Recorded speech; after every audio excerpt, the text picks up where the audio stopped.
कक्षा 10 गणित जो चैप्टर नंबर 1 है हमारा वास्तविक संख्या है का जो प्रश्नावली 1.2 है उसे आज आसान तरीके से करेंगे। मैं आपको बहुत ही सिंपल तरीके से इनको करना सिखाऊंगा, ठीक है।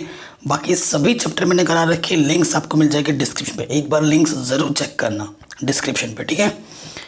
सो क्वेश्चन नंबर 1 क्या बोल रहा है, निम्नलिखित संख्याओं को अभाज्य गुणनखंडों के गुणनफल के रूप में व्यक्त कीजिए। और ये जो अभाज्य गुणनखंड है ना, आप छोटी कक्षाओं से सीखते आ रहे हैं, कक्षा 5, 6, 7, ठीक है। तो अभाज्य गुणनखंड करना है हमको, उसके लिए आपको क्या पता होना चाहिए, 2 से विभाजिता का नियम, 3 से विभाजिता का नियम, 4 से विभाजिता का नियम, 5 से विभाजिता का नियम, ये तो पता ही होना चाहिए, है ना। देखो मैं पहले थोड़ा सा एक रिकॉल करा देता हूँ, 2 से विभाजिता का नियम, है ना। कई बच्चों को आता होगा, कई बच्चों को नहीं आता, तो मेरे को सभी को साथ में लेके चलना है। 2 से विभाजिता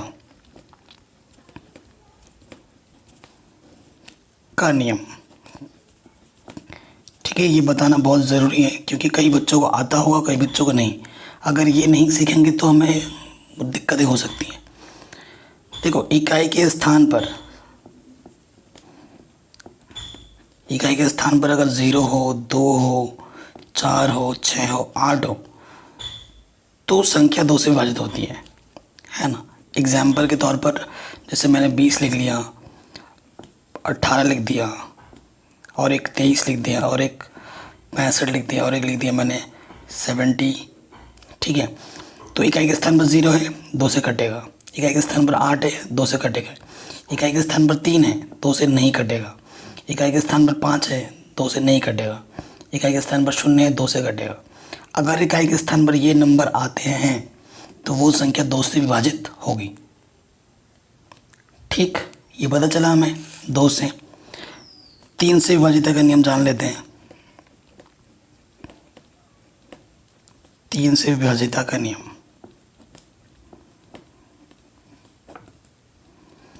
तीन से विभाजिता का नियम क्या होता है, संख्याओं का योग, संख्याओं का योग यदि 3 से विभाजित है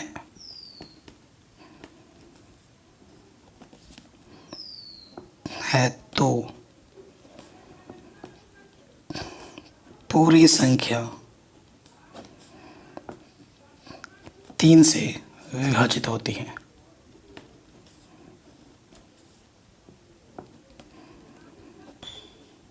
ठीक है, इसका अर्थ क्या है, देखिए अगर मैं कोई संख्या ले लेता हूँ, एक संख्या मैंने ले लिया 111, ठीक है। इसे कैसे करना है, इन सभी अंकों को अलग अलग जोड़ो, कितना है 3। जो भी संख्या आएगी उसको 3 से भाग दो, 3 से पूरा कट गया, 3 एक कम 3।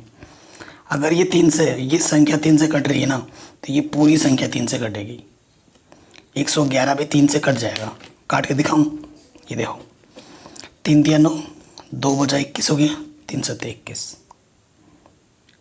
ठीक। अगर संख्याओं का योग 3 से कट रहा है तो वो पूरी संख्या भी 3 से विभाजित होती है। ये 3 से का नियम है।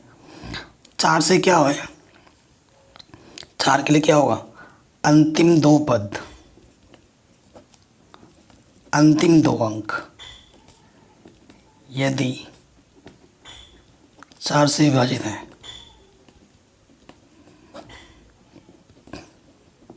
तो पूरी संख्या 4 से विभाजित होगी।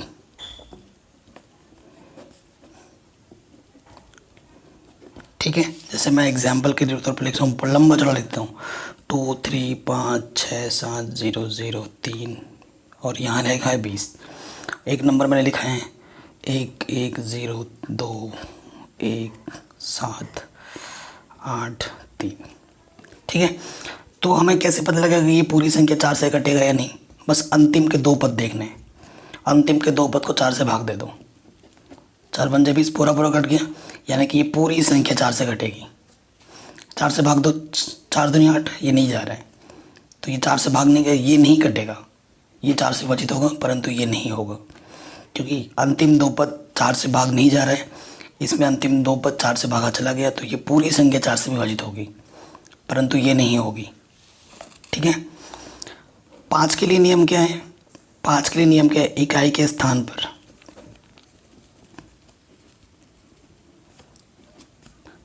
0 या फिर 5 हो तो वो संख्या किससे कटेगी? 5 से। उदाहरण के तौर पर जैसे कि 50, 10, 15, 25, 0 या फिर इकाई के स्थान पर 5 हो तो वह संख्या किससे विभाजित होती है? 5 से। ठीक है, तो 2 से 5 तक की मैंने आपको सिखाया, बाकी आपको और सिखाते रहूँगा क्वेश्चन के साथ साथ। ये मेन होते हैं जो मैंने अभी आपको सिखाया। प्रथम क्वेश्चन में आ जाते हैं। हमें क्या करना है? अभाज्य गुणनखंड। तो ऐसे लिखोगे आप 140 का अभाज्य गुणनखंड।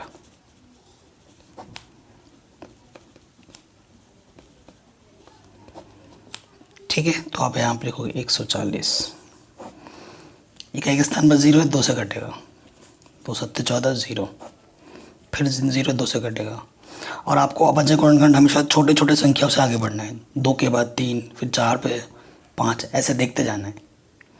एकदम से 6 पे से मत काटना, एकदम से 4 से मत काट देना, छोटी संख्याओं से आगे बढ़ना है हमें।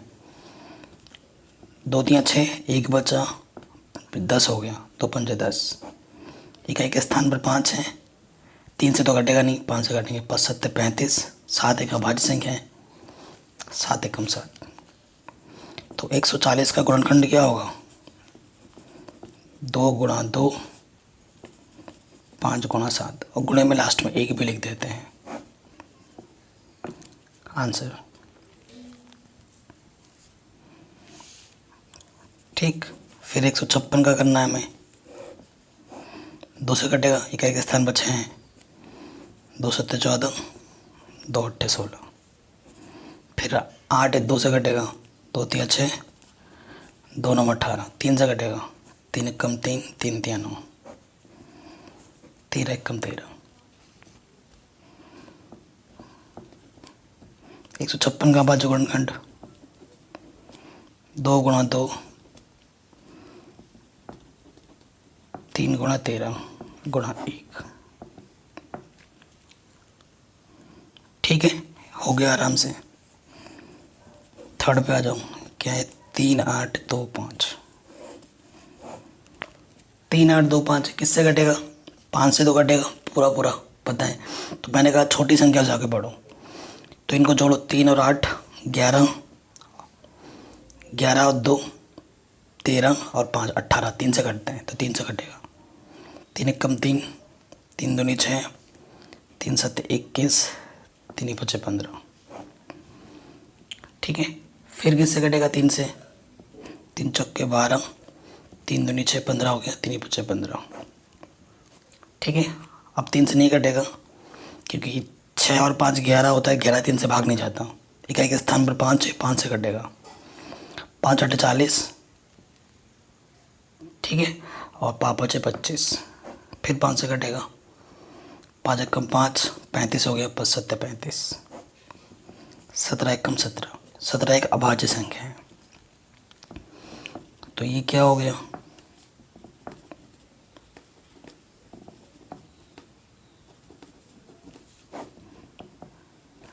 ठीक है, ये इसका आंसर आ गया।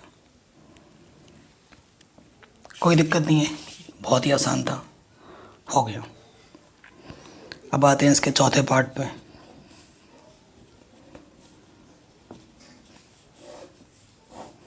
किससे कटेगा? 5 से, 5 एकम 5 0 0, 5 एकम 5। कोई दिक्कत नहीं है, 7 से कटेगा ये भी है। ठीक है, 7 एकम 7, क्या हो गया? 30 हो गया, 7 चौको 28। ठीक है, और 21 हो गया, 7 के 21। फिर काटो, किससे कटेगा ये? 11 से, 11 एकम 11, 11 एकम 11, सॉरी 11 3 33, 13 एकम 13। तो इसका अभाज्य गुणनखंड क्या हो जाएगा? 5 गुणा 7 गुणा 11 गुणे 13। आंसर। तो ये बहुत ही सिंपल है। ठीक है, ये जो पांचवा पार्ट है हमारे पास है 7 4 2 9। ठीक है, ये थोड़ा ज़बरदस्त है।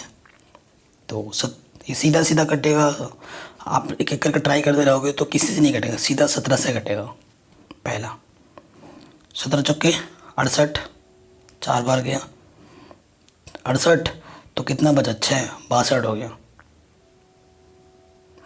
ठीक है, सॉरी 17 का 17 चौका 68, 6 और 2 62 हो गया, 17 3 51। ठीक है, और 17 7 ये चला जाएगा पूरा। अब ये जाएगा 19 से, 19 का 19, 19 दूनी 38, कितना बचा 57 हो गया, 19 3 57, 3 बार। और ये 23 से कम 23, तो अब आज गुणनखंड क्या होगा 7429 का 17 गुणे 19 गुणा 23 आंसर। तो इस तरीके से अभाज्य गुणनखंड करना था, आराम से हो गया सब। अब प्रश्न संख्या दूसरा है, इसमें बोला है पूर्णांकों के लिए निम्नलिखित युग्मों के HCF, युग्म क्या होता है जोड़ा, ठीक है, HCF और LCM ज्ञात कीजिए तथा इसकी जांच कीजिए कि दो संख्याओं का गुणनफल, ये जो लिखा हुआ है ना, ये एक नियम है, दो संख्याओं का गुणनफल किसके बराबर होता है HCF गुणा LCM। इसे आप लिख लेना कॉपी में और याद भी कर लेना। अब मैं आपको अभाज्य गुणनखंड की मदद से, और ये जो नियम है सिर्फ दो संख्याओं पे ही लागू होता है, ये जो नियम है ना HCF गुणा LCM संख्याओं का गुणनफल, ये 2 अंकों के लिए लागू होता है, 3 अंकों के लिए कोई नियम नहीं है। ठीक है, तो क्वेश्चन क्या है 26 और क्या है 51 पे, काटो इसको, 2 1 कम 2, 2 3 6, 13 1 कम 13, फिर काटो इसको, ये क्या जाएगा 13 7 91, 7 1 कम 7। तो देखो आप आज गुणनखंड करेंगे है ना, 26 का क्या जाएगा 13 गुणा 2, और ये लास्ट में 1 भी लिखा जाता है। ठीक है, और 91 का क्या हो जाएगा 13 गुणा 7 गुणा 1। अब आपको पता है क्या देखना है कि दोनों में जो है, दोनों में क्या है, दो संख्या तो दोनों में देखना है, और कुछ है और 1 है। तो अगर HCF की बात करें, HCF क्या होता है जो दोनों में है, क्या है दोनों में 13 और क्या है 1, जो एक पेयर 13 से आया, यहाँ से 13 दोनों में है और 1 दोनों में, तो 1 गुणे में लिखना है इनको। कुछ और भी होता है तो उसको भी गुणे में लिख देता मैं। तो 13 1 कम 13, तो HCF कितना है मेरे पास 13, पहला आंसर आ गया। अब हमें क्या निकालना है LCM। लाइट डिम है, थोड़ा एडजस्ट कर लेना आप। ठीक है,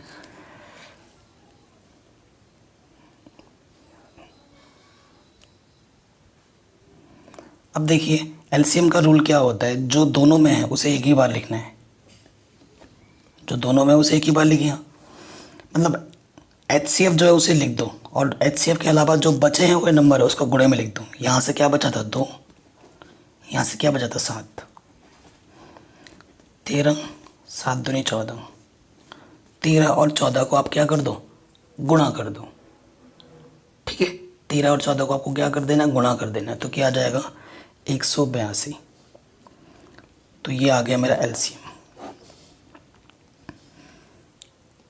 आया समझ में LCM कैसे निकाला हमने। अब जांच करनी है, क्या होता है प्रथम संख्या गुणे द्वितीय संख्या LCM गुणे HCF। ठीक है, ये नियम होता है। तो पहली संख्या में क्या दे रखी थी 26, द्वितीय संख्या 91, LCM हमने निकाला 182 और HCF हमारे पास है 13। अब भाई गुणा करना तो आपको आना चाहिए ना, गुणा करना तो आपको आता ही होगा। देखो 26 को जब 91 से आप गुणा करोगे, अब मैं गुणा करूँगा तो टाइम वेस्ट होना है, इतना तो आपको आना चाहिए। ठीक है भाई, तो जब 26 और 91 को आप गुणा करोगे तो आपको मिलेगा 2 3 6 6, और 13 को जब 182 से गुणा करोगे तो भी मिलेगा आपको 2 3 6 6, यानी कि दोनों तरफ बराबर आएगा। अगर बराबर नहीं आ रहा है दोनों तरफ तो आपने ऊपर आंसर गलत निकाला है, इसका मतलब ये है। बराबर ही आना चाहिए। ठीक, तो आया समझ में कैसे क्या निकालना है। इसी तरीके से बाकी के 2 क्वेश्चन को भी हमें सॉल्व करना है। 510 और इसको आपकी बार सेकंड पार्ट में क्या है हमारे पास,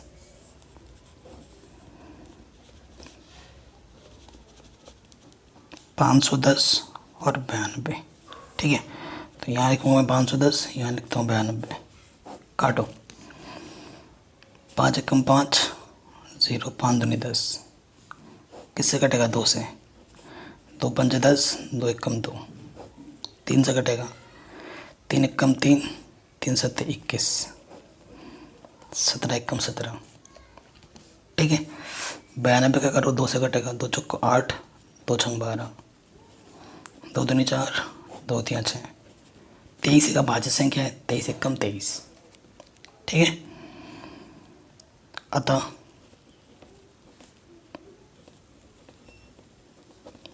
भाज्य गुणनखंड क्या हो जाएगा, 510 का हमें क्या मिला था, 2 गुणा 3 गुणा 2 गुणा 3 गुणा 5 गुणा 17। ठीक है, और 92 का क्या मिला, 2 गुणा 2 गुणा 23।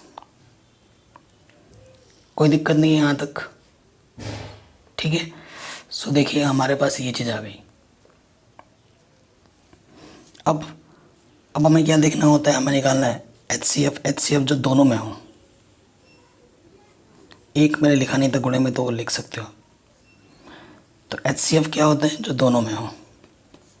तो दोनों में क्या है, सिर्फ 2 ही है और 1 है, तो 2 गुणा 1 यानी कि 2। HCF तो 2 है। अब LCM क्या होगा, जो दोनों में है उसे तो ये एक बार ही लिखते हैं, मतलब HCF जो भी है उसको लिख लो। ठीक है, और जो बचे हुए थे उनको गुणे में कर दो। जैसे यहाँ पे इससे क्या बच गया था 2, यहाँ से क्या बच गया था 23, यहाँ से 17 बचा था, यहाँ से 5 और यहाँ से 3। ठीक है, ये बच गए थे। अब गुणा करो, 2 दूनी 4, 23, 5 तिया 15। अब भाई आपको गुणा करना तो आना चाहिए, है ना।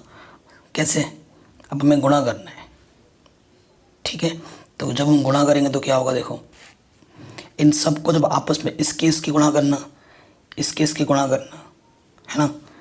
इसके गुणा करोगे कुछ मिलेगा आपको, जैसे कि 4 तिया 7 तिया 12, हासिल लगा 1, 4 दूनी 8 1 9। अब इसको गुणा करोगे तो जब आप गुणा कर दोगे ना तो आपको मिलेगा 2 3 4 6 0। ठीक, अब गुणा करूँगा तो आपका टाइम वेस्ट होगा। गुणा करना आना चाहिए, इतना कैलकुलेशन अगर आना ही चाहिए आपको। कक्षा 10 में पढ़ते हो आप। ठीक है, गुणा भाग जोड़ घटाना अगर नहीं आता है ना तो मेरे को बता देना, मैं उस पर अलग वीडियो बना दूंगा।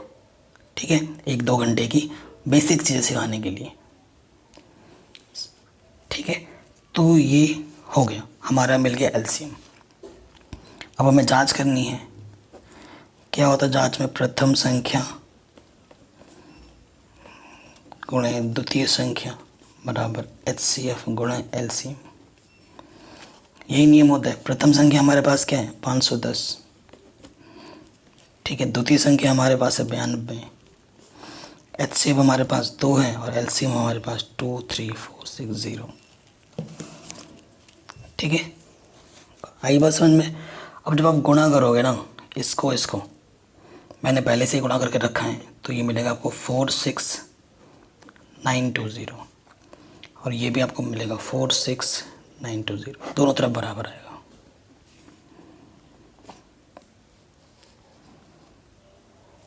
ठीक है, ये क्वेश्चन भी हमारा आराम से बन गया।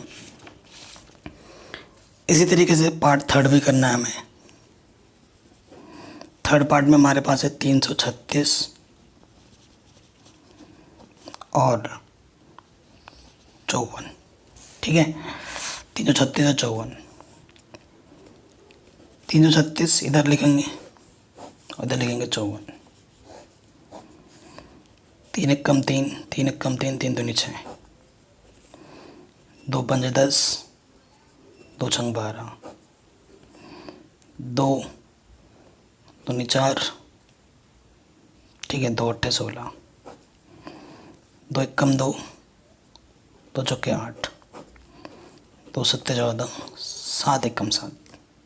अब थर्ड वाले को मैं आपको नए तरीके से बताऊंगा।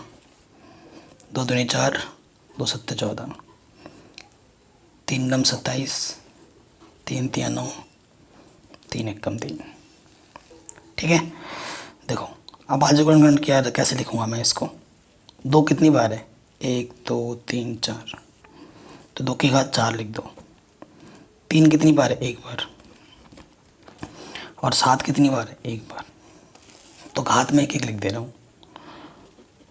54, तीन कितनी बार है, 1 2 3, 2 है एक बार, 3 है 3 बार, ठीक है, यही है।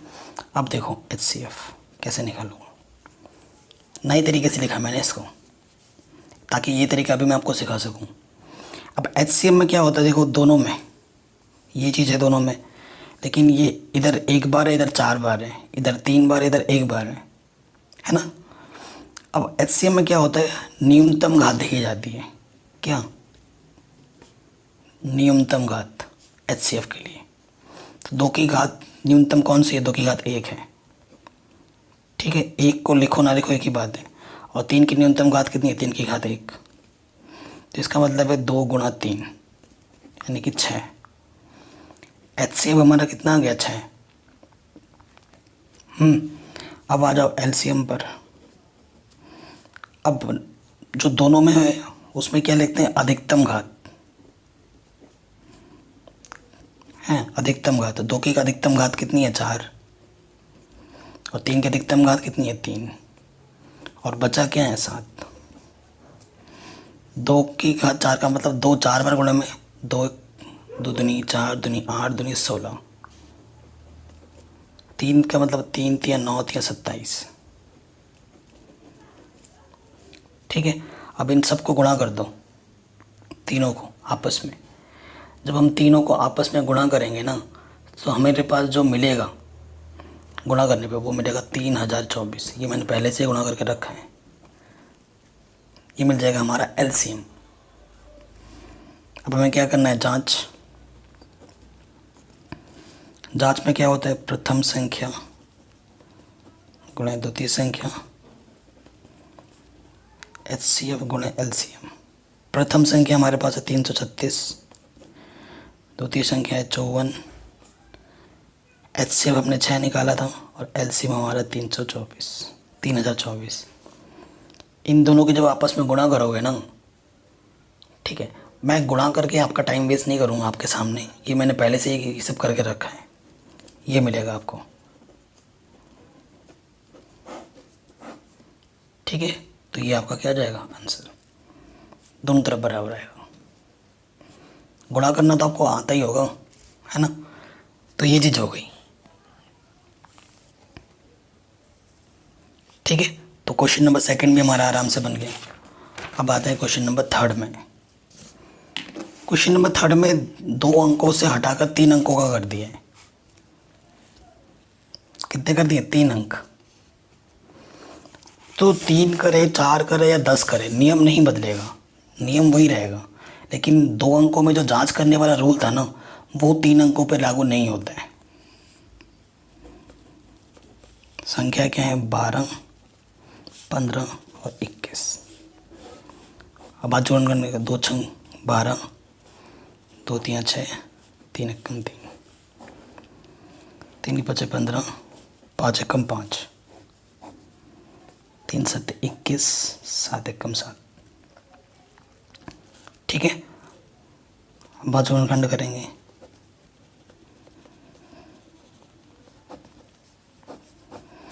तो 12 को लिख सकते हैं हम, देखो 2 कितनी बार है, ऐसे लिख दो, 2 गुणा 2 गुणा 3।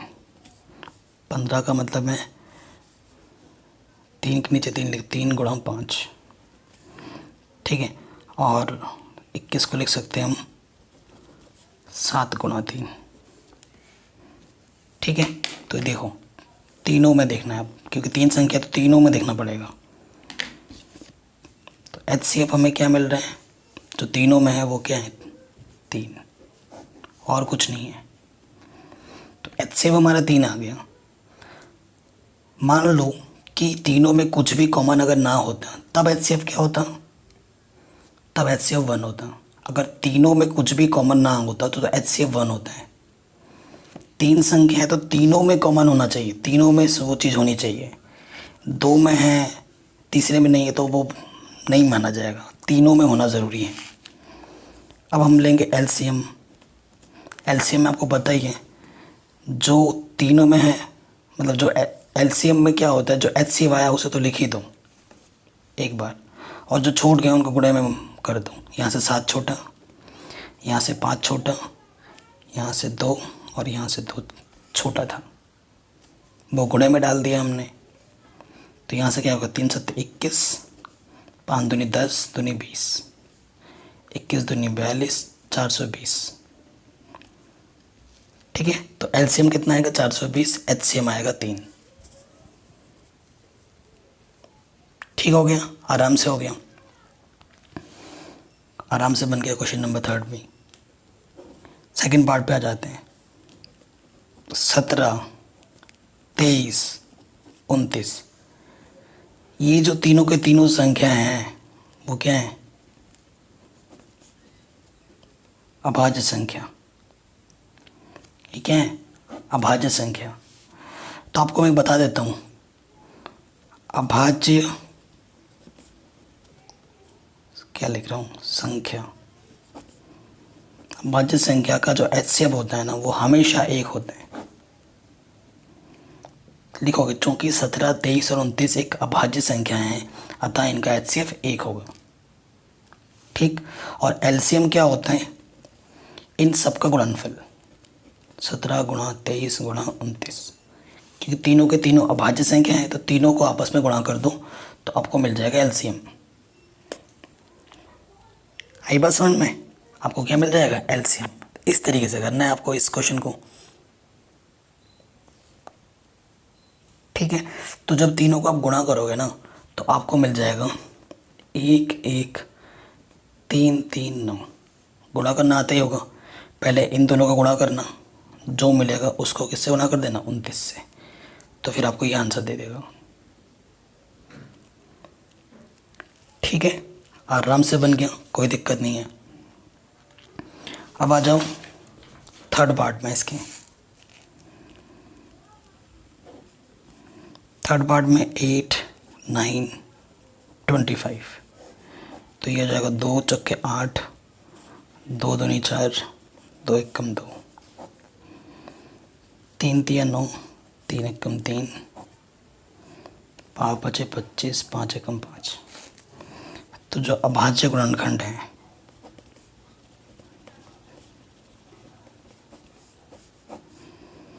आठ का कितना है, 2 गुणा 2 गुणा 2, 9 हमारे पास क्या है, 3 गुणा 3, 25 का हमारे पास क्या है, 5 गुणा 5। तो HCF क्या होगा, कुछ भी कॉमन है जो तीनों में हो, कुछ भी ऐसा नहीं है जो तीनों में हो। और मैंने अभी आपको बताया था, जब तीनों में कुछ भी कॉमन ना हो, उभयनिष्ठ ना मिले, तब हमारा HCF कितना होता है, 1। तो तब हमारा HCF कितना होता है, 1। तो इस कंडीशन में हमारा HCF कितना है, 1, क्योंकि गुणे में हम 1 1 लिख सकते हैं और तीनों में 1 कॉमन है। ठीक, और LCM क्या हो जाएगा, देखो और एक चीज़ में बताना, शॉर्ट ट्रिक, जब भी आपका HCF 1 आए तो LCM के लिए क्या करना होगा, जो भी हमें संख्याएं गिवन हैं, जो भी संख्याएं हमें दी हुई हैं, उन संख्याओं को आपस में गुणा कर दो, तो हमें क्या मिल जाएगा, LCM। 8 9 72 गुणा 25, जब 72 को 25 से आप गुणा करोगे ना तो आपको मिलेगा 1800। तो ये मिलेगा आपका LCM। ठीक है, हो गया आराम से। ठीक है, क्वेश्चन नंबर 4 पे आते हैं। ये 4th नंबर, कह रहे हैं दो संख्याओं का HCF 9 है, इन दो संख्याओं का LCM ज्ञात कीजिए। ठीक है, तो बहुत ही सरल सा क्वेश्चन है। HCF दे रखा है, पैसे लिखेंगे, दिया है प्रथम संख्या 306, द्वितीय संख्या 657, फिर हमें HCF दे रखा है 9, हमें LCM निकालना है। ठीक है, तो आप क्या लिखोगे, आप लिखोगे हम जानते हैं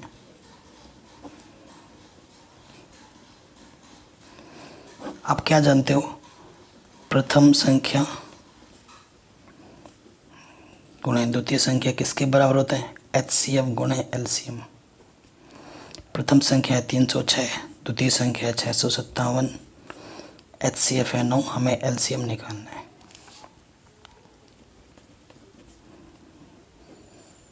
ये 9 गुणे में बराबर के इस तरह के बट्टे में आ जाएगा, तो 9 से भाग दो, 9 तियाँ 27, 3 बार गया, 3 बचा 36 हो गया, 9 चौको 36। अब हमें क्या करना है, 34 और 657 को आपस में क्या करना है, गुणा कर देना है। ठीक है, गुणा करना आपको आना चाहिए। तो जब आप गुणा करोगे तो आपको कितना मिलेगा, 2 2 3 3 8। ठीक है, गुणा करना तो आता ही होगा, ये आपका आंसर आ जाएगा। गुणा करना आता होगा ना, इस तरीके से लिखते हैं। ये भी बताना नहीं, ये भी अगर बताना पड़े तो बहुत दिक्कत है, क्योंकि ये तो कक्षा 2 3 के बच्चे कर लेंगे, आप तो कक्षा 10 में पढ़ते हो। तो गुणा भाग तो आना चाहिए। मैं फिर बार बार बोल रहा हूँ, अगर आपको गुणा भाग जोड़ घटाना भिन्नों का ये सब नहीं आता है तो मेरे पास बता देना एक बार। ठीक है, सो उससे क्या होगा, आपका बेसिक्स क्लियर करवा दूंगा 1-2 घंटे की वीडियो बनाकर। ठीक है, तो ये हो गया। अब आता है क्वेश्चन नंबर 5, बहुत ही शानदार क्वेश्चन है। कह रहे हैं जांच कीजिए कि क्या किसी प्राकृतिक संख्या n के लिए संख्या 6 की पावर n अंक 0 पर समाप्त हो सकती है। तो कोई भी संख्या हो, यहाँ पर तो 6 की पावर n की बात हो रहा है, अगर यहाँ लिखा होता 12 की पावर n, 4 की पावर n ऐसा लिखा होता, तब आप क्या करते हैं, कुछ भी लिखा हो सकता है अंक में। हमें तो बात 6 की पावर n की करनी है। क्वेश्चन में 6 की जगह पर 12 भी आ सकता था, 4 भी आ सकता था, 10 भी आ सकता था। तो हमेशा एक रिज़ल्ट याद रखना, रिज़ल्ट या नियम लिख सकते हो आप। देखो, यदि कोई संख्या 0 पर समाप्त होना चाहती है तो उसका अभाज्य गुणनखंड में कम से कम एक बार 2 गुणा 5 आना चाहिए।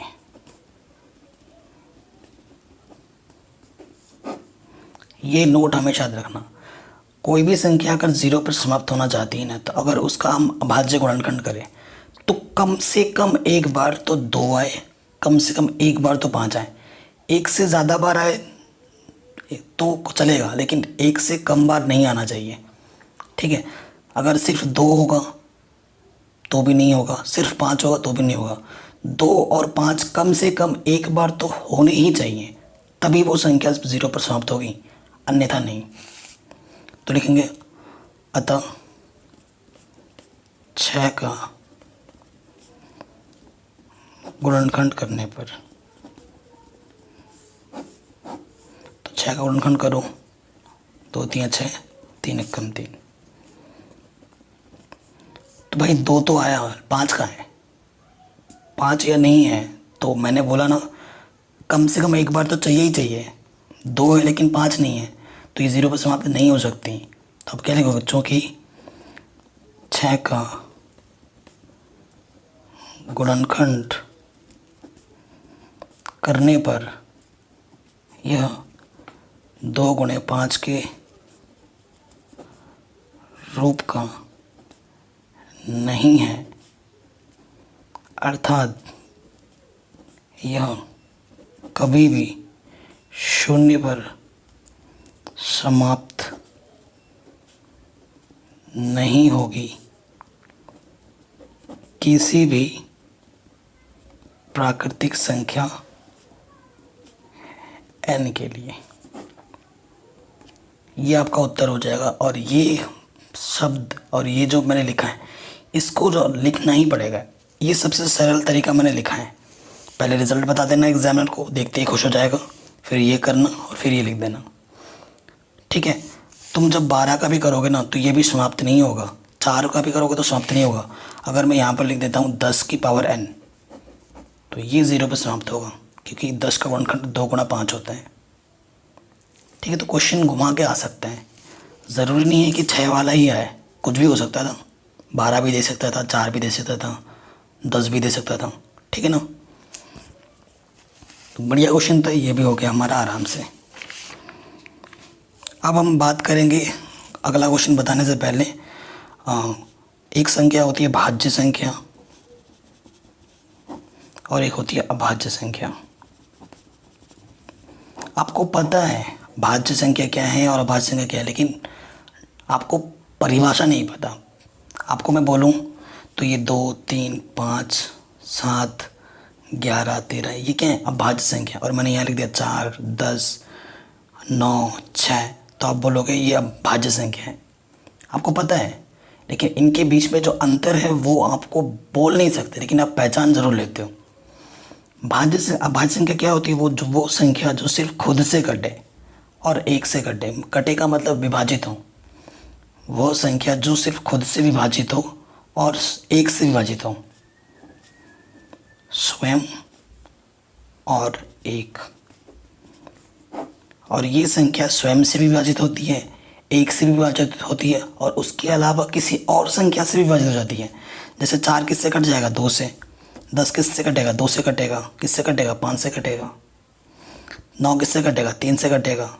6 किससे कटेगा? 2 से कटेगा, 3 से कटेगा। जब किसी संख्या का जो गुणनखंड होता है ना, अभाज्य गुणनखंड, 2 से ज़्यादा के रूप में लिख देते हो। ठीक है। जब किसी संख्या का गुणनफल को, जैसे 6 को मैं लिख सकता हूँ क्या? 2 × 3 × 1, तो 2 से ज़्यादा हो गया, 2 से ज़्यादा। और इस संख्या को मैं सिर्फ 2 ही टुकड़ों में लिख सकता हूँ। 2 को लिख सकता हूँ 2 × 1, इससे ज़्यादा नहीं लिख सकता, सिर्फ 2 ही होगा। और इसमें 2 से ज़्यादा के रूप में लिख सकते हो। जब कोई किसी संख्या को आप 2 से ज़्यादा की गुणनखंड के रूप में लिख सकते हो तो वो संख्या क्या हो जाती है? भाज्य। और जब सिर्फ 2 ही रूप में गुणनखंड होता है तो वो होता है अभाज्य। ये मैंने क्यों बताया? क्योंकि इस क्वेश्चन में ज़रूरी है। छठे पार्ट में पहला पार्ट है, हमें बताना है कि ये संख्याएं भाज्य अभाज्य क्यों हैं। तो यहाँ से देखो क्या हो, उभयनिष्ठ है 13। अंदर क्या बचा? 7 × 11, 13 पूरा बाहर आ गया है। 13 × 1 = 13। ठीक है।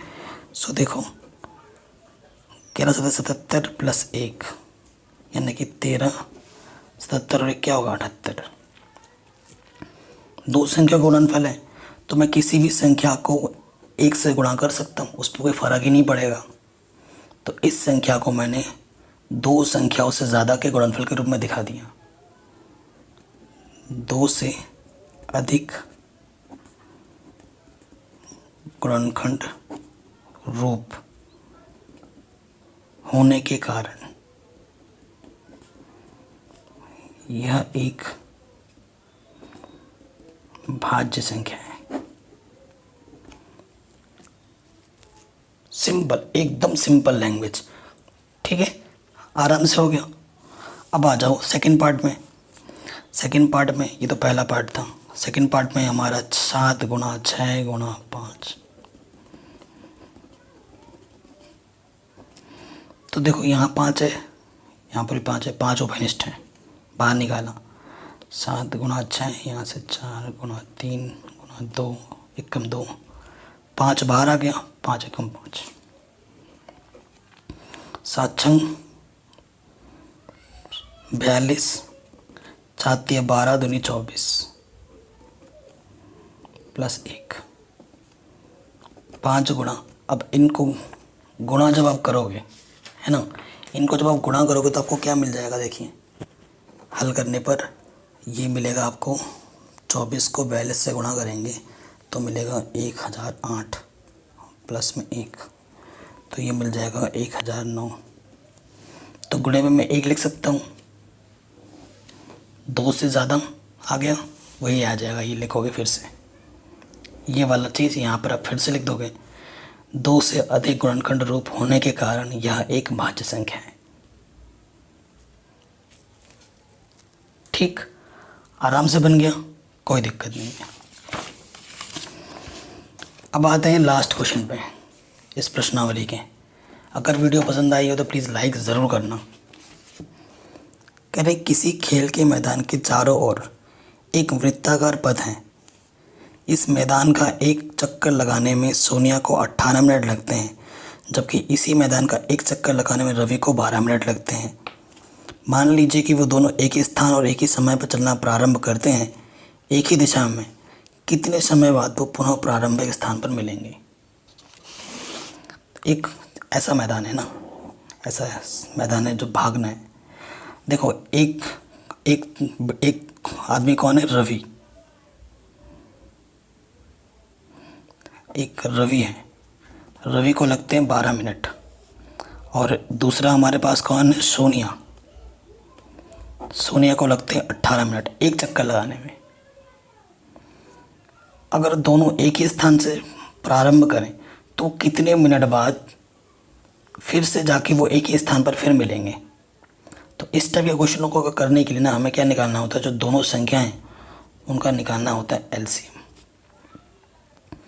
क्योंकि न्यूनतम दूरी की बात होगी, मतलब न्यूनतम समय की बात होगी। क्योंकि दोनों चीज़ वो तो अगर भागते रहें तो दिन में कई बार मिलते रहेंगे, कई बार मिलते रहेंगे। सपोज़ करो तुम और तुम्हारा कोई एक पार्टनर है, भाग रहे हो किसी सर्कल पर, तो दिन में जब भागते रहोगे तो अगर पूरे दिन भागोगे तो कई बार आके मिलोगे, कई बार मिल सकते हो। लेकिन सबसे पहली बार कब मिलोगे, सबसे पहली बार कब मिलोगे, यानी कि कम टाइम, कम का मतलब न्यूनतम की बात हो रही है। और जब भी बात न्यूनतम की होती है तो हमें क्या निकालना होता है, एलसीएम। न्यूनतम के लिए हमेशा एलसीएम निकालना होता है और अधिकतम के लिए हमें निकालना होता है एचसीएफ। तो हमें प्रश्नानुसार 18 और 12 का क्या निकालना है, एलसीएम। करो, 2 9 18, 3 3 9, 3 1 3, 2 6 12, 2 3 6, 3 1 3, 18 लिख सकता हूँ मैं 2 की घात 1, 3 की घात 2, 12 को लिख सकता हूँ 2 की घात 2, 3 की घात 1। एलसीएम में आपको पता ही है अधिकतम घात लेते हैं, तो 2 की अधिकतम घात कितनी है, 2, 3 की अधिकतम घात कितनी है, 2। ठीक है, तो ये 4 3 3 9, 4 9 36, तो 36 मिनट के बाद वो दोनों फिर से मिलेंगे एक ही जगह पे आके। ठीक है, ये हमारा आंसर हो जाएगा। डिस्क्रिप्शन को ज़रूर चेक कर लेना गाइस प्लीज़।